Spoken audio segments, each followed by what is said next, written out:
दोस्तों, आज मैं आपको एक कहानी सुनाने जा रहा हूँ। इस कहानी के माध्यम से आज आप यह समझ जाएंगे कि कर्म क्या होता है, क्योंकि हर एक इंसान का कर्म ही उसके सुख और दुख का भागी होता है। सही कर्म उसके सुख का भागी होता है और गलत कर्म उसके दुख का भागी होता है। एक बार की बात है, महात्मा गौतम बुद्ध जी के एक शिष्य ने यह प्रश्न किया कि हे भगवान, कर्म क्या है? महात्मा गौतम बुद्ध जी मुस्कुराए और उन्होंने जवाब दिया, वत्स, मैं तुमको एक कहानी सुनाने जा रहा हूँ। इस कहानी के माध्यम से तुम सभी शिष्य यह समझ जाओगे कि कर्म क्या है। एक राजा था। वह अपने मंत्री के साथ राज्य का भ्रमण करने निकला। भ्रमण करते करते राजा और मंत्री एक बाजार में पहुंच गए। उस बाजार में राजा का ध्यान एक दुकानदार के ऊपर गया। उस दुकानदार को देखते ही राजा के मन में न जाने क्यों यह विचार आया कि मैं इस दुकानदार को कल फांसी की सजा दे दूं। यह बात राजा ने अपने मंत्री को बताई। मंत्री कुछ बोले उससे पहले राजा उस दुकानदार के दुकान के सामने से आगे निकल चुके थे और राजा दूसरी बातें करने लगे। मंत्री बहुत ही चिंतित हो गया। यह बात समझ नहीं पा रहा था कि दुकानदार की आखिर गलती क्या है। दुकानदार से बिना कुछ बात किए, बिना कुछ सोचे समझे महाराज ऐसा फैसला लेने के बारे में क्यों सोच रहे हैं। राजा और मंत्री भ्रमण करने के बाद राज दरबार वापस चले गए। मंत्री को रात भर नींद नहीं आई। सुबह उठने के बाद मंत्री एक साधारण प्रजा का रूप बनाकर उस दुकानदार के पास गया और उस दुकानदार से पूछा, तुम क्या बेचते हो? दुकानदार ने जवाब दिया, मैं चंदन की लकड़ी बेचता हूँ। फिर मंत्री आसपास के लोगों से दुकानदार के बारे में पूछना शुरू किया। सबने जवाब दिया कि दुकानदार किसी से बोलता नहीं है, वो हमेशा दुखी रहता है। मंत्री को बात समझ में आ गई। मंत्री फिर वापस दुकानदार के पास गया और उस दुकानदार से पूछा, तुम दुखी क्यों रहते हो? दुकानदार ने बताया, मैं दुखी इसलिए रहता हूँ क्योंकि मेरे दुकान पर लोग आते हैं, चंदन की लकड़ियां सूंघते हैं और बोलते हैं, बहुत ही सुंदर है, बहुत ही अच्छी महक है, लेकिन कोई खरीदता नहीं है, इसलिए मैं बहुत दुखी रहता हूं। मंत्री दुकानदार की बात सुनकर खुद भी भावुक हो गया। कोई भी दुकानदार दुखी क्यों न हो, अगर उसके दुकान का कोई भी सामान खरीदा ना जाए जबकि सामान में कोई कमी न हो। मंत्री सोचने लगा कि यह दुकानदार अपने दुखों के वजह से इतना दुखी रहता है, परंतु राजा इस दुकानदार को फांसी पर क्यों लटकाना चाहते हैं, अर्थात राजा के मन में आए हुए विचार का उत्तर अभी तक मंत्री को नहीं मिला था। मंत्री ने फिर दुकानदार से पूछा, भाई तब तुम क्या करोगे अगर तुम्हारे दुकान की सारी चंदन की लकड़ियां ऐसे ही रखी की रखी रह जाएंगी तो?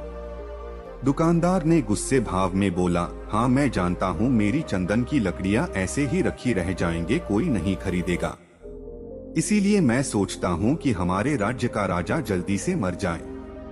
अगर वह जल्दी से मर जाता तो मैं उस राज दरबार में उस राजा के दाह संस्कार के लिए अपनी चंदन की लकड़ी देता, जिससे मुझे कुछ पैसे मिल जाते और इस बाजार के अलावा बाकी के लोगों को भी मेरे चंदन की लकड़ी के बारे में पता चलता, तो फिर शायद कुछ न कुछ लोग मेरी दुकान से जरूर खरीदने आते चंदन की लकड़ी। मंत्री दुकानदार की बात को सुनकर सब कुछ समझ गया और उसके मन में एक विचार आया। मंत्री ने दुकानदार से चंदन की कुछ लकड़ियां खरीदी। इस खरीदारी से दुकानदार को कुछ पैसे भी मिल गए और वह थोड़ा खुश भी हो गया। मंत्री चंदन की लकड़ियों को लेकर वापस राज दरबार चला आया। राज दरबार पहुंचकर मंत्री ने उन चंदन की लकड़ियों को राजा के समक्ष रख दिया और बोला कि हे राजन, ये चंदन की लकड़ियां उसी दुकानदार ने आपको भेंट किया है जिस दुकानदार को आप फांसी देने के लिए सोच रहे थे। राजा उन चंदन को सूंघे तथा सूंघने के बाद बड़े ही प्रसन्न हुए। उन्होंने कहा, यह चंदन की लकड़ियां बहुत ही ज्यादा खुशबूदार हैं। दुकानदार के इस अनोखे भेंट से राजा बहुत खुश हुए और मंत्री को कुछ स्वर्ण मुद्राएं दी तथा बोले, जाओ उस दुकानदार को ये स्वर्ण मुद्राएं इनाम में दे आना। और बोलना कि आज के बाद महल में जब कभी भी चंदन की लकड़ी की जरूरत पड़ेगी तब तुम्हारे दुकान से ही चंदन की लकड़ी ली जाएगी।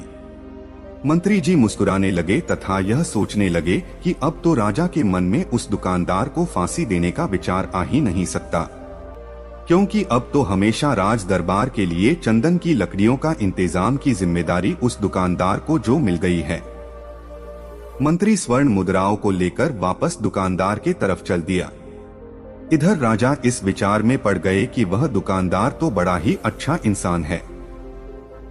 जिस वक्त मैं उसके बारे में यह सोच रहा था कि मैं इसको कल फांसी दे दूंगा, तब शायद उसके मन में उस समय यह विचार चल रहा था कि राजन पहली बार मेरे दुकान के सामने आए हैं, क्यों न मैं उनको अपनी सुंदर और खुशबूदार लकड़ियों को भेंट करूं। और आज उसने मुझे भेंट भी किया।